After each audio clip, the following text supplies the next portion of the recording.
Hey everyone, my name is Riley, and in this video I will show you step by step how you can set up and use a Gantt chart in Smartsheet. To show you how we can use the Gantt chart on Smartsheet, I have created a very simple sheet right here, which is a sheet for my new Facebook ad campaigns. So I'm going to use this very simple sheet to show you the fundamentals and how the Gantt chart actually works, and then you will be able to take these fundamentals and how this works and apply it no matter how advanced or simple your Smartsheet is. So right now you can see we have the primary column. I'm actually going to change this to task name. And so far we have a task name, a budget, and a status. Now, if we go up here and change this from the standard grid view, and we try to move this over to a Gantt view, you will see it says a sheet must contain at least 2 date columns to display the Gantt view. So essentially what it is asking for before we can switch to the Gantt view is we need a start date column and we need an end date column. This is absolutely essential. So we can create 2 new columns, and we will call this one start date, and then change the column type to a date type. We need this, and click on OK. And then we will go to a new column and we will call this end date, and then once again column type, and we will switch this to a date view once again. Perfect. So we now have this set up. Now, what we can do is from here, we can now go over to the Gantt view, and we can see the Gantt is going to appear over here on the right-hand side. So let's now go in and add a start and end date and see what happens on this Gantt view. So we go over to the start date right here. We can select a date, and let's say we want to start this immediately. So I'm going to set start creatives to today's date, and we have that in there. And as you can see on the Gantt chart, it's now going to start creating a timeline. So on today's date, we have create creatives. And then I'm going to go down and plan out my subtasks and how long they will take to figure out how long it's actually going to take me to finish this create creative section. So create 10 image creatives, we can go down here and set the start date to today. And then we will set the end date. Let's give my team until the end of the month to do this. And as you can see on the Gantt chart, we now have a timeline for this. So we start, today's date is Friday. We start on the Friday right here, and this is going to last all the way until the end of Wednesday. So if we just double check this, Wednesday the 31st, and this is going to line up to the end of Wednesday the 31st. Then we can go down to create 10 headlines, and we will start this on the 1st of August, and then I will give my team a week to complete this. So we will go 1 week, the 8th. And as you can see, this starts at the start of Thursday right here. And this is going to go all the way through until the end of Thursday right here on the 8th of August. So then we just go through and we can add in the rest of these. So we start this on the 9th, and I will give my team, once again, a week to complete this, just like that. And we can see the Gantt chart is starting to come along. We have this timeline starting to fill in, and we can see via this timeline how long we have to complete each task. From here, I can then go up to the actual category of create creatives, and I can see using the grid view that we start on the 26th of July, and the end date is going to be the 16th of August. So I can just go ahead and fill that in. So the 16th of August, just like that. Now, that is how we can create a very simple Gantt chart, and we can just see the timeline right here. However, there is still definitely something missing because these are all the same. And looking at the Gantt chart, we cannot tell that create creatives is the category, and then all of these are individual tasks within this category. So if you do want to stick to the most simple Gantt chart and essentially just see a timeline of your tasks, then you can use this method. But we can take the Gantt chart to the next level by simply going up to one of these columns, right-clicking, and then down here we can see edit project settings. So we can click in, and then you can see dependencies right here. We can enable the dependencies, and it says duration and predecessors columns have now been added to the sheet. So we can click on OK, and then we want to leave the predecessor column as predecessors and duration column as duration. Just leave this as it is. But we can then go in and we can select the working days. So if we click on edit, by default, the working days are Monday to Friday, and then the length of hours is 8 hours. So you can go in and you can edit this. If you work a Saturday, you can select Saturday as well and change the length of your days. And then if you have any holidays or working days that you take off, you might want to plot these in right here. So I might go for, we take Christmas off, so we can go over and just select Christmas right here. And that's going to be added in. Then we can see we separate these dates by commas. So we select a comma right there. And then we can select another date. So let's just say that we take the 1st of November off. We can select that right there. and then click on OK. And the holidays have now been added.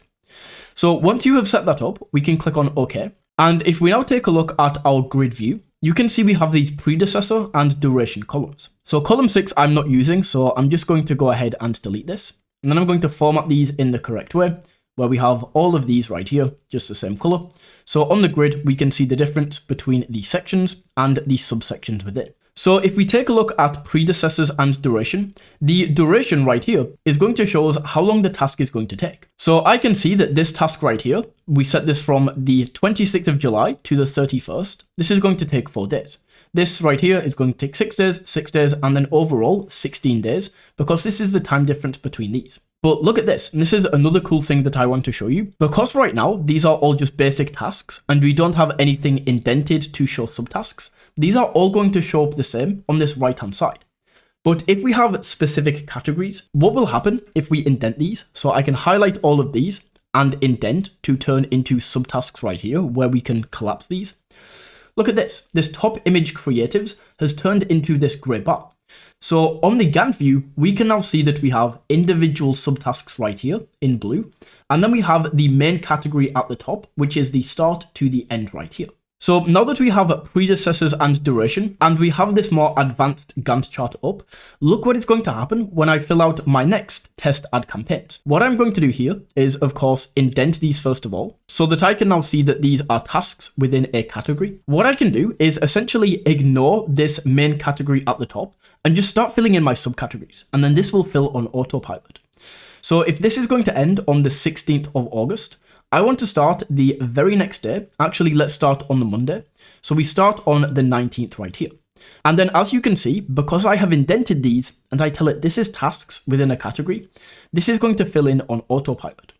So let's choose the end date right here. So I'm going to give my team, let's say 2 weeks to complete this task of run ads. So we can go here and let's select Monday the 2nd. And as you can see, the main task category is going to extend as far as the subcategories beneath this. So we can go to the next one and say that we are going to start this the next day on the 3rd. And then as you can see, this is going to drag along with it. So to find the most profitable ad campaigns, this will only take a day. So we set that right there, and we can see the category is now going to go from the start date of the first task to the end date of the last task within this. So we don't have to worry about this. This is going to fill on autopilot. And then for run ad campaigns, we can just go down. Once we have figured all of this out, we will start the ad campaigns on the next day. And then this might take us until the end of the year to run these ads and see how they go. So we now have this all filled out, and we can see this all on the Gantt chart. So in the duration, we have the dates auto-filled. This is awesome. And what we can also do in here is instead of choosing the end date, we can set the duration instead. So as you can see on the calendar, I selected the dates, but let's say that I actually look at 82 days and I go, let's give my team until 90 days to do this. So I can change this from 82 days to 90 days and watch the end date right here. As soon as I click enter, because I changed the duration, the end date is automatically going to update to fit this. And then of course, the main category right here is going to auto change as well. So we have the duration and we can see how long this is going to take in days. Now let's take a look at predecessors. Now, essentially what predecessors are is it basically means a task has to be completed before the next one is started. So I want my team to complete this all in order. I want the 10 image creatives to be created before the 10 headlines, the 10 headlines to be created before the 10 pieces of copy. And of course, we need the ad creatives to be created before we run these test ad campaigns. Now, there are really two methods that we can use to tackle predecessors. The first is, it's not confusing, but it's not as efficient, I would say. So to set this up, I would go into create 10 headlines right here. We go into predecessors, and then it says for the task name. So what task do we need to finish before this is started? So I would select create 10 image creatives, create 10 image creatives. So this is set to finish to start. We need to finish this task before we start this task. Then lag essentially means, is there any delay between these tasks? So let's say I set this to 7 days. What this would mean is this is finished, and then 7 days later we start this. But I want this to be started immediately, so we add that right there. And then as you can see, we have an arrow going from create 10 image creatives to create 10 headlines. So we finish this, then we can start this. Then I would go down to the next one, for example, create 10 pieces of copy. which task do we need to complete before this? This is create 10 headlines. So I go create 10 headlines, finish to start, enter, and that's going to be added right there. So as I say, you can set it up that way, but in my opinion, that is not very effective. A much faster way to do this is we just go to the bar for the task. So create 10 image creatives. And as you can see, if I hover over this bar, we get this little crosshair or plus icon. And then once we have this, all we have to do is click and drag. And then as you can see, that's going to add the arrow and it's going to autofill all of this information for us. So then we can go create 10 headlines. We drag this onto the next one. And then create 10 pieces of copy. We can drag right here. So once we have finished this, we start the next task. And then for the actual categories, I can just go create creatives, drag this down into here, and that's going to be created right there. Now you will notice that this has got very short. Find 3 most profitable ad campaigns, and the date has changed. But don't worry about this if this automatically happens where something gets smaller, because all we now have to do is basically drag this one right here, because this is the task. Drag this to the start, and then you will see that that's going to autofill right there. So then all we do is grab this next one and grab it to the start of this. Then we grab the subcategory as well and drag it down to the next subcategory. And as you can see, this is all now set up. So I can now see by purely looking at the Gantt chart, I don't even need the grid view for this. I can see the dates of each of these main categories. So I can see that this starts on the start of the Friday right here. And the only annoying thing about this Gantt chart view is to figure out the date that this starts on. We need to start from the week. So we can essentially see that the Sunday is going to be the 21st. So 22nd, 23rd, 24th, 25th, 26th. This task is going to start on Friday, the 26th of July. And if I just cross-reference this, we can see July 26th, Friday. We can see the same for this subtask right here.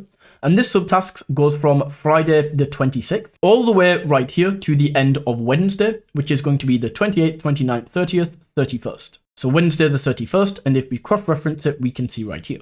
So we can see that's how long the task lasts for. Once this task is complete, we jump right into here. That's how long this task lasts for. That's how long this task lasts for. And once all of these have been complete, we can move on to the next subcategory. And this also means that the end of the main category has been completed. And from here, we move on to this next category. So that is how you can use the Gantt chart feature in Smartsheet. If you found this video valuable, don't forget to smash that like button and tap that subscribe button. And until next time, take it easy.